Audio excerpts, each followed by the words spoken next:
What's up guys, Jeff Cavalier, ATHLEAN-X.com. If you're like most men, you have a problem either in one of the three main areas, and that is accumulating too much fat either on your belly, on your chest, or in the love handle in the waistline.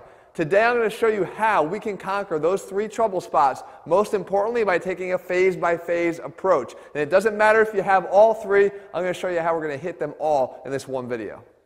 Now right off the bat guys, the one thing that all three of these areas have in common is that they are body fat issues first and foremost. Meaning if your nutrition is not in check, if you're not following a proper nutrition plan, you're never going to be able to conquer these things and get them to look better. However, you don't necessarily have to be able to dial it all the way down to single-digit body fat levels to be able to start to see improvement. And I believe that small improvements are what give us the motivation to continue to make bigger improvements. So when you just get started, the one thing you want to do from a nutrition standpoint is take out the obvious crap. Go through, make one pass through. You know the things you shouldn't be eating. Start eating less of those, or start drinking less of the stuff that you know you shouldn't be drinking. And I promise you, as your body fat levels start to decline, you're going to be able to see the impacts that these first level phase one changes will make. And we start right there when it comes to the abs and this belly area. The one thing you have to start doing is you need to be able to feel the abs contracting. I know that when you have a lot of mass in that area,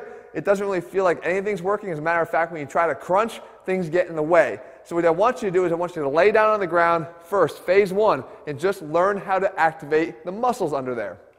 The key here is to try to do two things. One, cross your legs over each other so you can squeeze the adductors, squeeze your thighs together as hard as possible, and then pull down on your belly. Try to flatten out what we call the transverse abdominis. In other words, we want to act as like we just went into this freezing cold lake, and the water is so cold that we just have to kind of pull back and in. And when you get the ability to feel that contraction, even though it's under layers and layers of fat potentially, the ability to feel that contraction is going to be a key first step to getting you further down the road in phase two. Next, moving on to the chest, we can do things here too in phase one that don't require having to have those low body fat levels, and that means we can start just by stretching the chest muscles themselves and strengthening the muscles on the other side of the shoulder joint. This is what I'm talking about. If we have a problem with chest fat, we have these rounded shoulders likely because everything is brought forward, especially if we have the belly here in front as well. A flattened out, rounded shoulder look is going to take a bad chest and make it look worse. What we can do just by getting our chest open and strengthening the muscles on the other side is get a chest to instantly look better. And right off the get-go, that's what we're trying to do because we haven't had that chance yet to make those drastic changes through nutrition. So here's a couple stretches. You do this stretch right here that I've shown you before for the pec major. And as you get this stretch and you sink it in here, and I'll link the video at the end of this so you can get an in-depth on how to do every single step here. You also want to stretch the pec minor as well because that's going to pull your shoulder blade forward too. But we get both of these stretches done, and then of course we want to work on that rotator cuff, and we do that through some of the banded external rotation work here. And I know it could be boring, but I promise you just even a little bit of this added to what you're doing right now can have a major impact on your posture. And we add to, as I devoted a whole video to before, the face pull, and just a few sets here at the end of your workouts is going to go a long way towards improving your posture. But this is phase one, and it's going to start allowing you to see a better look to your chest even as you're carving away and chopping away through your nutrition at those body fat levels. Now when it comes to the love handles, we have to understand the anatomy of what we're talking about first, and that is it's the oblique muscle covered again in too much body fat. So what we can do here from the beginning, again realizing that we haven't really gone too far yet with our nutrition improvements, is we can at least start working the lats. Because the more we can get a lat differential here with the waistline, you're going to start to create that visual tapering that's going to be important for you as you start to get more encouraged by how you look as you're making those changes. And the big key that I always point out here is you want to make sure that you're taking all of your lat exercises to a full contraction. We shortchange them constantly. Every rep we try to just move as much weight as we can without focusing maybe on dropping the weight just a little bit so we can get a better contraction. The lats will always insert all the way down here low on the waistline, and if we allow it to get a full contraction on every rep, we get a better development of the entire muscle. We want to take advantage of that. So don't shortchange your reps, and certainly don't overlook your lats when it comes to making quick changes to the visual appearance as you're continuing to work on those body fat levels. Okay, moving on to phase two now. things are getting a little bit more serious. Your nutrition is getting a little bit more in check. You're starting to care a little bit more about the macronutrients, maybe not just getting rid of the obvious stuff. You've done that, but now you got to get a little bit more fine-tuned on optimizing the good things that you are putting in your body. But I'm going to tell you it's going to become a lot easier for you, and you're going to become a lot more interested in it because you've already started to see the changes which have inspired you to keep going down this path. So when we go back to these 3 problem areas, phase 2 now of what I want you to do when it comes to that belly fat and that lower abdomen is I want you to start including some direct training for the area, not just feeling the contraction, but using rotational ab training. And you can see that I love doing rotational ab training here, and all it takes is a single band. And you need to do this because a lot of times people at this body fat level, they don't respond well to crunches because their own body fat gets in the way. As they start to crunch up, everything sort of crunches up together. They never feel a real strong ab contraction. They get frustrated, and it's not the way to go. You can totally train your abs using rotational ab movements, and it's definitely something that is appropriate now at this stage of the game.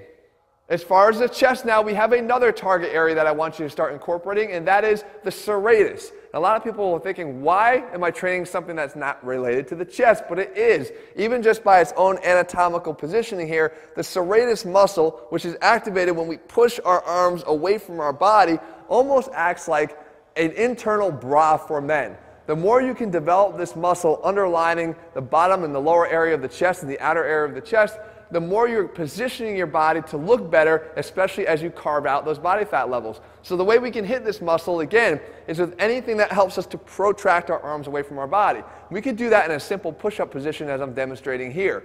Instead of just going down and up, we can go down, up, and then push away, keeping our arms straight and trying to push our hands through the floor. We could also do it from a dip position, and whether or not you even have the strength to do dips yet, that's fine. You don't have to necessarily do them, but you can still do the plus portion of that, which is going to train the serratus. And you can even take just cables or a band and work on straight arm punching away from your body.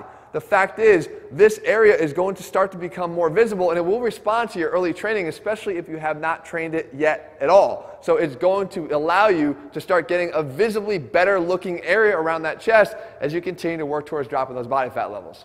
Okay, wrapping up phase 2 here, we're actually back on the love handles, and really we're kind of back in this abdomen area, and the focus is back on ab training again. You see, the more that you can start to develop the rectus abdominis here through our rotational ab movements, if that's all you're going to do at the moment, that's enough to start allowing us to start seeing some changes, if even at the top row of our abs, because we know that when it comes to dropping body fat, especially in guys, it sort of works its way from the top down, the lower area being the last to go. But as you start to even see those top 2 rows of abs there, it starts to visibly look better and start tapering in and allowing the obliques, as they start to come in as well, to look better overall as we framed out something here in the middle, whereas before it was pretty much absent. So you want to keep focusing on this as you continue to now move on to phase 3 and dial it all in. Okay, phase 3 now, you are now locked in. You are not just caring about macronutrients, but you're actually caring about micronutrients as well. You realize that the small details matter, and they can manipulate your body fat levels even a percentage point up or down, and that's where it starts to really start to show.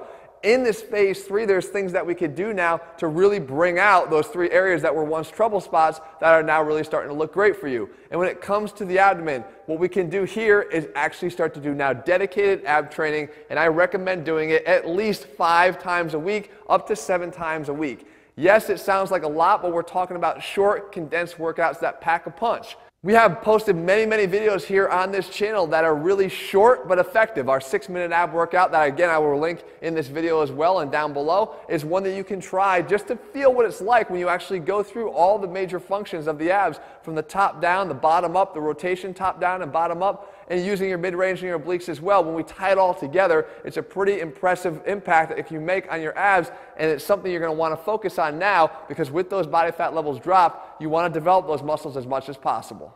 Okay, moving on to the chest here in phase 3, the key point once again is you want to train these muscles if you want them to look their best. With the body fat now stripped down because of your efforts through your nutrition, you're going to have the opportunity to really start showing off something that was once not impressive that now can be. And I like to just use this very simple band tubing series that you can use, yes, with a cable and load it up with a lot heavier weight, but the concept is, watching where I'm trying to target, watching the direction of the band here as I try to hit the different areas, because the chest is divided into different areas, providing us with the opportunity to hit different areas. So if we want to hit, for instance, the lower portion of the chest, we have something called the abdominal head of the chest, which is all the way down at the bottom.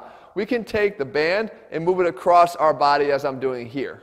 Okay, just from the side and across. And of course, we can take it from a high position and then come down and low. And again, you can use cables and heavy weights if you want to here, but what we're doing is we're simulating a dip, which we know works more of the bottom portion of the chest, which is more technically this abdominal head. So we can come down and across. But we also know that we have our upper fibers, the clavicular fibers of the chest, which are oriented more in this direction. And we can hit them by now reversing the direction and having our arm low from here and coming up and across our body. So now you can see we can hit these upper chest fibers with a better angle by just changing the positioning of our arm, and we can wrap it all up by allowing ourselves to just make sure that we get towards a full contraction of the chest. No, we can't really preferentially target the middle of our chest, but we can make sure that we're fully contracting the chest, meaning bringing it all the way across the body here into a full contraction, which is going to give us a better opportunity to make sure that the entire chest is fully developed. Again, you can do this with any single